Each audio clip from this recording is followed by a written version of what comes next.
That's just fine, I said, because frankly, I really don't care. I kicked my horse's flanks and charged up the hill. Lisbette, wait! I heard Timothy calling after me. Wait, you're going the wrong way. Do you think I don't know that? I muttered to myself and urged my horse up the slope. When I got to the top, I spotted a deer trail heading south, and I took it at a gallop. I looked back and saw that Timothy wasn't far behind, leaning low over his horse's shoulders, kicking up sprays of mud behind him, all the while appearing more dangerous than I had ever imagined he could. Richard, who didn't know how to ride properly in the mountains, had fallen off his horse. The sight of him chasing his animal made me laugh out loud. Meanwhile, the sky was darkening prematurely. The clouds had been gathering all morning, but now I could feel the subtle buzz of electricity start to build in the air. It made the loose strands from my braids stick to my skin. In the sky, I saw flashes of lights deep in the churning clouds. Thunder cracked.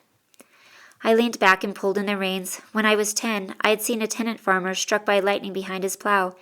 It was not something I wanted to experience for myself. I guided the horse to a long, low line of trees and stopped. Timothy, looking like a storm himself, reached me just as the rain began to fall. He opened his mouth to tear into me, but I wasn't about to let him have the first say. I lost the money, I said, cutting him off. I lost the money that was supposed to be used to pay our back taxes on the estate. My tactic worked. After a moment of dumbfounded silence, he said, You lost it? How did you have it in the first place?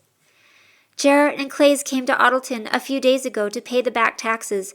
Uncle William, for whatever reason, has not paid the taxes for 3 years now. But I guess he decided he'd better do it because the estate will be foreclosed upon if he doesn't. Jarrett and Clays came to see me as soon as they got off the boat. Jarrett was sick, really sick. He was running a fever and was as white as a ghost. The next day I skipped school and went to the bank in Jarrett's place. Clays and I got into a taxi, went to the bank, and waited to see the vice president. We went into his office and I opened my purse and the money was gone. Clays nearly blew up. I backtracked every step we took. I called a taxi company and traced down our cab. I went home and searched every inch of my room. I still have no idea what happened to the money. But that doesn't change the fact that I was the last person to have it in my hands. Clay set off the very next day for home, and do you know what he's going to tell Uncle William? Not that I lost the money. He's going to tell them that it was Jarrett's fault, since Jarrett was the one who was entrusted in the first place. And then Uncle William is going to sack Jarrett and send him and Marie packing. And where in the world are they going to go? They have no children, no family, no savings. And even if you don't stop to worry about Jarrett, there's the fact that the taxes haven't been paid and probably never will be now. Whatever Uncle William did to come up with the money to pay the taxes in the first place, you can bet he won't be able to do it again. Even before Father died, the estate stopped making money. What with the flood 5 years ago and then the fire the next year, it's been difficult even to scrape up enough money to keep everyone fed.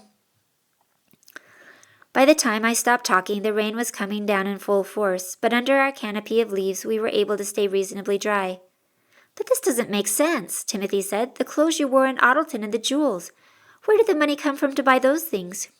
I looked down and started fiddling with the button on my coat. Credit. He leaned in closer to hear. What? Credit. I said credit. Whose credit? Mine. I opened an account. Marissa showed me how. But how are you planning on making the payments? Okay, see, that's not the point right now. The point is that I need to get home before Clay's. My plan is to ask Aunt Esme to give me the money, the tax money. I know she hates my family, but I intend to beg anyway. I'm going to beg for every penny she'll give me. She's sitting on a fortune, and she doesn't have a single soul except herself to spend it on. I have to find some way to convince her to give me the money, and I have to do it before Clays comes home and gets Jarrett fired. The sky overhead rumbled and sent a sheet of lightning over the distant hills. Timothy reached up and snapped a dead branch from a tree. I never did like Clays. Join the club. The way he goes around licking the dust off Uncle William's shoes makes me sick, and I know he's been getting paid while the other servants have not. I knew your uncle wasn't making money, but I had no idea he wasn't paying his taxes. How is he paying for your school? I was on scholarship. And what if your Aunt Esme doesn't give you the money? I was silent for a moment. Then we lose our home. Timothy, of all people, understood the full meaning of that short sentence. The Blackwoods had been on that land for 700 years, almost as long as the Eastons. Our home may be falling apart at certain seams, but I still loved it. I loved every inch of it, and more than the house, I loved the land. I belonged in Easton. I couldn't imagine living anywhere else but there. At least your father didn't live to see this day, he said, taking his stick and throwing it. He got off his horse and sat down on the ground with his back to the tree. It would have broken his heart. I dismounted too. The rain was slackening as spring storms are sure to do, and I found a dry spot on the ground next to Timothy to sit. If my father had lived, then we wouldn't be in this mess. I swear even I could have run the estate better than Uncle William. I told him to sell the corn at a lower price to make sure we got a profit, but he refused to listen to me. Half the crop sat in the barns and rotted that year. Then when he spent all that money redecorating the south wing for my aunt, I asked him why he wasn't putting the money into next year's seed, and you know what he told me? He said that next year's seed was to be purchased with the tenant's rent money. We've never used the rent money for seed before. How do you maintain the cottages and the school if the rent money is being spent on seed? I looked up at the sound of Richard's horse. He was soaked and splattered with a heavy layer of mud. Even his face and hair were dotted with brown beads of dirt. I suppressed a giggle. You look like you have the pox, Richard, I said. He got down from his horse, stalked toward me, and raised his riding whip. Timothy stood up quickly and caught the whip in midair. Richard! Richard pulled back and growled. I wouldn't have hit her. That's not what it looked like, Timothy said, wrenching the whip from Richard's hand. Richard tried to reach for it, and then gave up. I just wanted her to know that I don't approve of her running away and then laughing when we follow to make sure she doesn't break her neck. I got to my feet.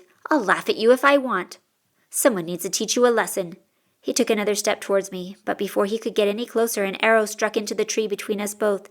Its tail vibrated for several seconds while we stared at it, frozen with surprise. Drop, Timothy ordered. 2 more arrows whistled over my head. I dove into the tall grass. Timothy was still on his feet. He was digging frantically through his saddlebag. He found his wooden box and crouched next to me. Here, he said. I want you to take this and run. I looked at the box he was offering. Are you crazy? He pointed to the right. If you go that way, you'll reach the river. That river turns into Daub River, and it flows down into the village. If you follow it, you'll get home all right. Me, what about you? He shoved the box into my arms. We'll hold them off and follow you as soon as we can. But if we don't make it, you have to get this to my father without anyone seeing you. Do you understand? What if I get shot? He paused. Don't.